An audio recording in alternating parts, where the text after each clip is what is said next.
So before we get started, let me just say, please don't roast me. These plants, I know they're considered easy, but for whatever reason, I have personally struggled with them. And I know there are some plants that you guys have struggled with that are considered easy, because I asked you guys in the previous video and you shared some with me. So I will be kind of chatting with you guys briefly about those plants as well after I share my easy plants that I struggle with you.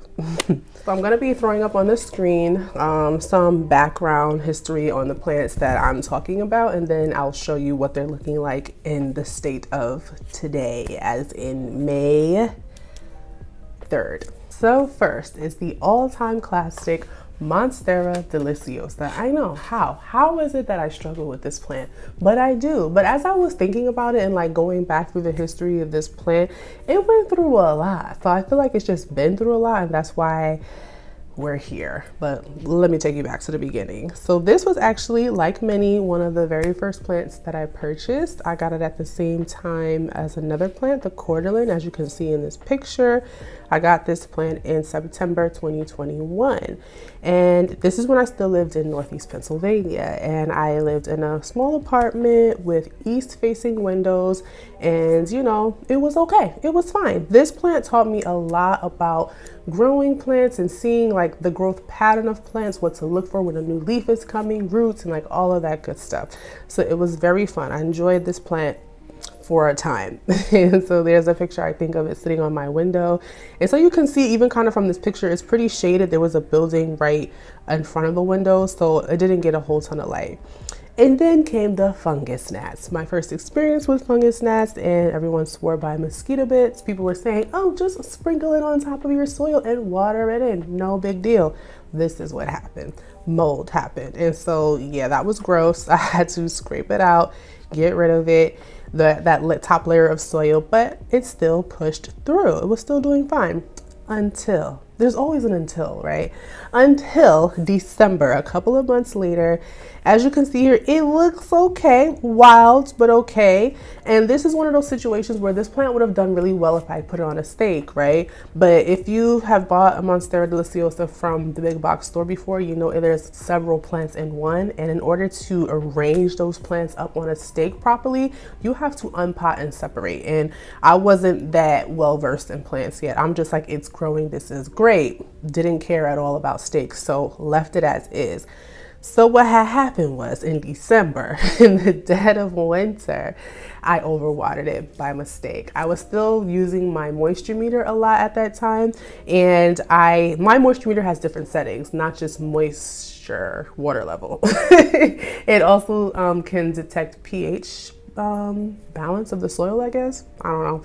Regardless, the point is that it was on pH, not water. And when I went to measure it, to me, it said dry, when really it was not. Long story short, that plant got drenched when it did not need to be, and it sat overly moist for the whole winter, unfortunately. I did end up putting it on a heat mat, trying to get the soil to hurry up and dry out.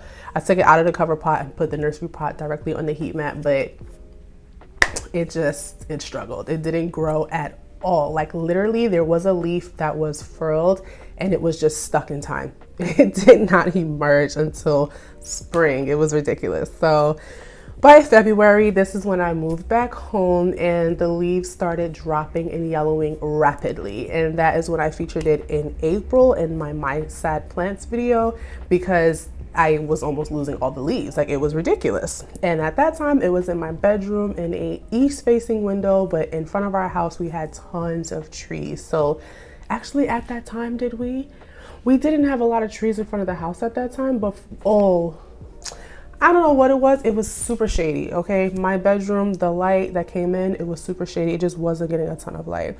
So at that time is when I decided to dig it up out of its nursery pot, and I thought it was going to be completely rotted, but it wasn't, thank goodness. Some, but not completely. I was able to salvage most of it, and I put it into leca. And after that, it just kind of stabilized. It wasn't growing new leaves, but it wasn't dropping any more leaves, I should say. And then probably as it was just getting itself together, I shipped it across country. So in June, I packed it up in a box, and I really should have just given it away to someone and got a new one, but I had already went through the trouble of trying to save it, I guess. I don't know. I really should have just gave it away. But I decided to pack it up and put it on a truck in a box for a week and a half to bring it here to Texas from Pennsylvania. Therefore, as you can see in the clip, the leaves were bad. It lost most of its leaves, and I think I have a picture. Yeah, this next picture you'll see we were left with about 3 or 4 leaves. Crazy looking leaves at that. So yeah.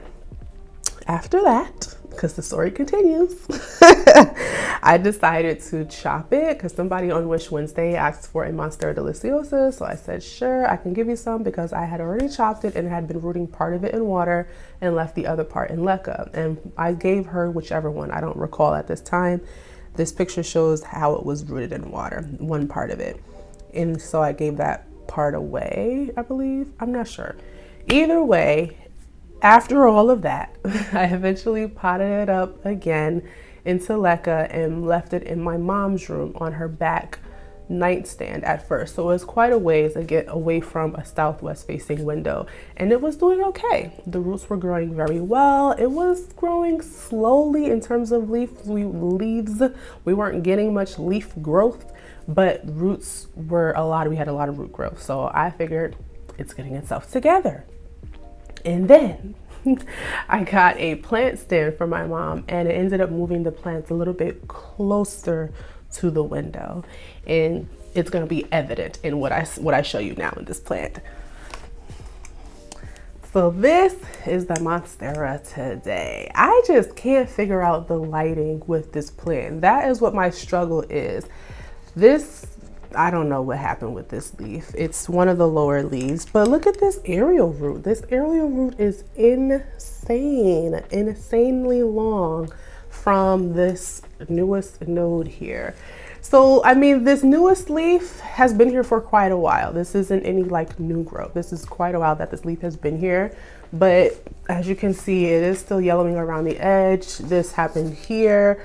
I thought at first maybe it got burnt, but I don't know, with this yellow halo around it, I'm really not sure. Like, and then this, so I'm just struggling. I'm clearly struggling. This plant does unfortunately go unwatered at times because it is in my mom's room. It tends to miss waterings, but never to the point of like the leaves like curling or anything like that. But yeah, I mean, there's no water in the reservoir right now, but you can still see that it's pretty moist in there. There's a lot of condensation in there, but I guess maybe soon it'll need an up pot. But yeah, I think part of my struggle with this plant is that I assumed that this could take a lot of light. And so I moved it to my mom's plant stand because she wanted more room on her nightstand.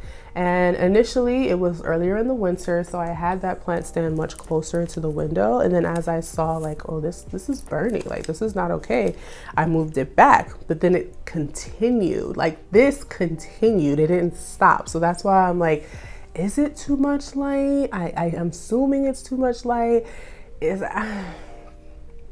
I don't know. My only hope is that, the reason that I have hope, I should say, is because this leaf looks good. Even though it's yellowed around the edge there, it's a little bleached. It is a little bleached, but overall it looks okay. I should put on a stake, but again, it's in my mom's room and I just don't think that she'll want that in her room. I don't think she likes the way they look.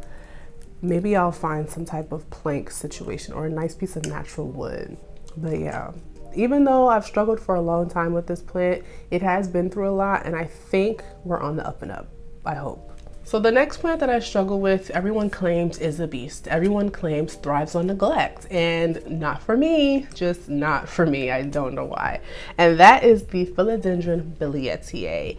And I got it as a maybe 2-leaf cutting. It was rooted in moss, and very soon after, probably less than a week, I want to say like 2 or 3 days later, I potted it up into pond because it was in moss and I didn't want the roots to continue developing in moss. Oh, I do remember it was probably a week or so, only because it was putting out a leaf immediately after I brought it home. It started pushing a leaf. So I'm like, oh, this is great. This plant is a beast, just like everyone says. It's going to be an easy guy. Everything changed. I potted it up into pond and it started to rot on itself. And I said, okay, let me just, but actually it was starting to rot, but it was saving itself. At the same time that all the older roots were dying off, it was putting out new roots. So it was okay, but I just resituated it. I think that's the clip that I have on the screen of after I repotted it into pond again after removing the old roots. And then it just sat there. It sat there for a long time not growing. I had it in my cabinet. You probably can't see it from this angle right here, but the only cabinet that I had it in there for a while and it didn't do anything, nothing. Until probably 1 or 2 months ago, I got 1 leaf. After, when did I get this? October, November, December, January, February, March. After like 5 months, I only got 1 leaf. And you know what? It's fine. It was winter time. Maybe it didn't want to do anything because it's winter time. I respect that. I can completely respect that. However, them leaves thing, let me just show y'all. It doesn't look as dramatic now, but before it was so much more dramatic. The way these leaves turn and curl. So I moved it back from the light thinking, okay, it's getting too much light. Still, I said, let me give it some time. I waited like 1 or 2 weeks, still looking like this, doing this. Look at this leaf. Like this, which one is the newest leaf? This is the newest leaf, a lot smaller than the older leaves. I mean, I'm happy that it's held on to the older leaves because before, when it did put out 1 leaf, it lost another leaf. But yeah, the growth point stays curled. There is a nice thick new root here though, so don't look at my ugly nails. There's a nice new thick root there, so that's hopeful. But does any of y'all's, I feel like I've heard people say that about this billietiae, that the leaves face downward and it's annoying. It's like no matter what you do. So I thought it giving me really slow growth because it wasn't getting enough light. So I moved it on the shelf closer to my window and the leaves turned even more. Like all of them were turned like this. And I was like, okay, that ain't it. So then I moved it back further and some of them started to lift up. But again, it's been there for like 2 weeks and it still looks crazy. I probably need to be more patient. That's probably what it is, but we're struggling. This next one, I feel like besides the Monstera, is like the #1 plant that people swear is like the easiest uncommon philodendron, the perfect beginner philodendron, perfect beginner friendly velvety leaf plant. No, okay, at least not for me, no. And that is the Philodendron gloriosum. Now, I have talked about my experience with this plant before, so I won't go into great detail, but I will show you when I first got it, a picture of when I first got it in December 2021. It came to me as a 1-leaf rooted cutting in pumice. We struggled for a little bit in the pumice, but it was fine. And then we had a little mishap with Lulu. She knocked it over. It had a little trauma, probably slowed it down. And then literally from then, when was that? That was, I said, March. That this picture that you guys see from March was the one good looking new leaf that it gave me, and then after that nothing. Like literally after that nothing. Until when was that? Yeah, okay, so from March, that was the last good looking leaf, and then in between that time or say after that time, I moved here to Texas, but the leaf had been dead long gone before I moved and I was left with a stump. So that's what you'll see in this Instagram story from August. That's the stump that I was left with, completely roots rotted. The node was still intact and so was the growth point, but it was doing absolutely nothing. It was potted into pond before I did that and in my greenhouse, and still no movement from June to that time, August. So I took it and I chucked it into a prop box and I forgot about it. lo and behold, eventually at some point, which I'll put up the clip, I didn't include it in my notes here, but there's a clip of a video from when I was talking about this plant in more detail before. And I'm trying to remember what the name of that video was, but I can't remember it off the top of my head, but I'll post the clip. At that time, it finally gave me a healthy leaf, and it was the cutest little heart. It was gorgeous. That was after that node finally sprouted in the pot box, and I had potted it up into chunky perlite, and that's when I got that really cute, adorable leaf. From then on, it's been interesting, and I don't know if it's just because it's, I guess it's still a juvenile baby plant, but it's not holding on to a lot of leaves. Like when it gets a leaf, the old one dies pretty quickly, or it'll get a new leaf and the old one is there, and then as soon as it even starts to grow that third one, the first one is out the door. And so I am considering, like I've been talking about this a lot, I'm just reevaluating like my fertilizer to see if I need something else, but I want to get my water tested. So that's the whole thing. But that's my thoughts as to why maybe this plant is just struggling. So let me show you what it looks like now. I'm gonna move back because I don't have any other things to show you guys on the screen. But here we are. This is my gloriosum. This is the newest leaf here. This is what happens when I get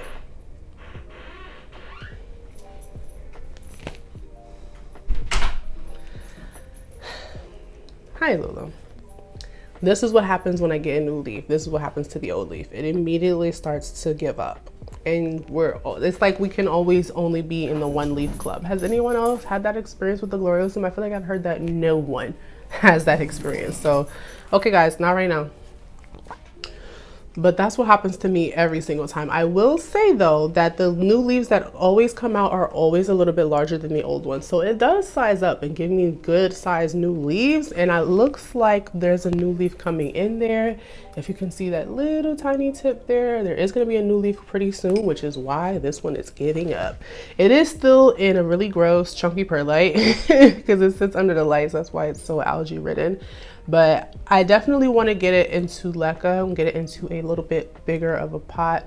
And I don't know, hope that that'll just do it right and that it will keep more than one leaf and that it will look better. But until then, this is what we're working with. I do really appreciate this leaf though. It's really beautiful. This one, however, we didn't need that. We didn't need that. So that's all the plants that I struggle with. Let me know guys in the comments below, how is your experience with these plants? Do you ever struggle with them? Do you have any tips for me? Let me know. And then there was a couple of comments you guys left about plants that you struggle with. And one of them was from Vicky. Thanks Vicky for sharing your struggle with us. And she said, I struggle like crazy with Dieffenbachia. Vomit emoji. Yeah, I've heard that. I've heard several people say that Dieffenbachias give them issues all the time. And I do feel like they're a little bit finicky. They're a little testy when it comes to, I was gonna say watering, but watering and light. Like they don't like a lot of light, but they still need enough light. Like, so you have to find that balance with them. I love Dieffenbachia. I haven't had issues with them, but I usually kind of have it in a medium light situation. Right now I have one in my sunroom and it's it's not happy, but I just don't have another spot for it right now, so that's why it's still there. But I definitely feel your pain, and others feel your pain as well. They're not the easiest. They're beautiful though. The big paddly leaves, especially depending on the pattern that's on them. Like, I love the Dieffenbachia camouflage. That's one of my favorites. Beautiful. But yeah, I feel your struggle.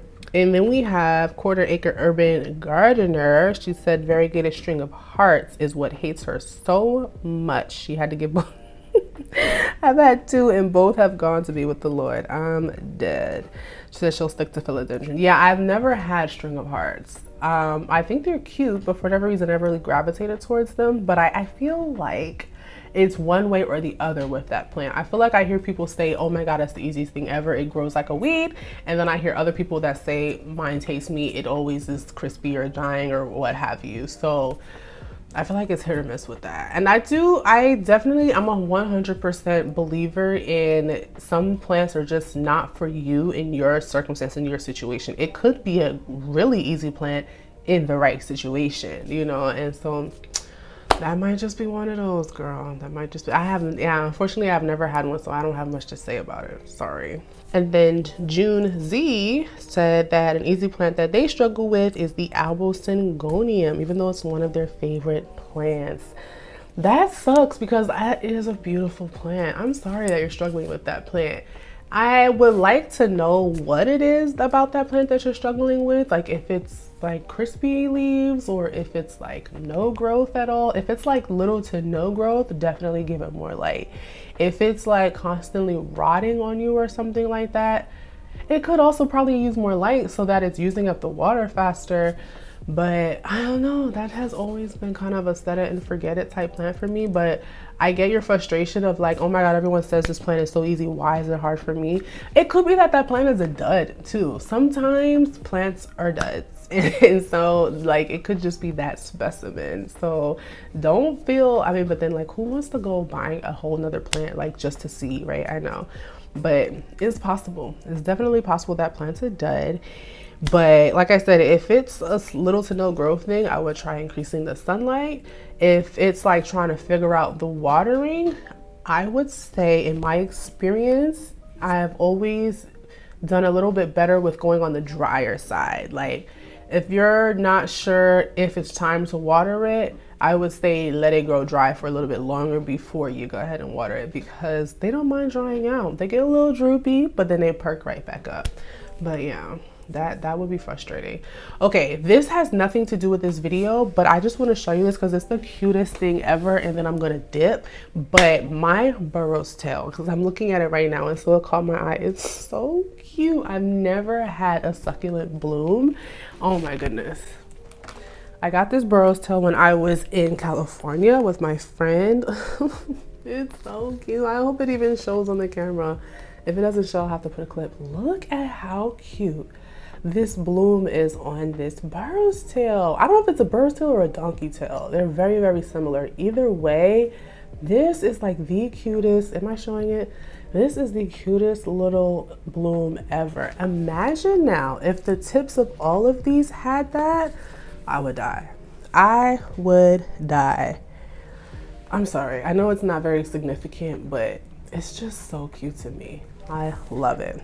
But that's all I have for you guys. Again, share with me in the comments below what are your easy plants that you struggle with. If you have any tips for the people that shared what their struggles were, or me with my struggles, always feel free to leave it in the comments below. See you in the next one.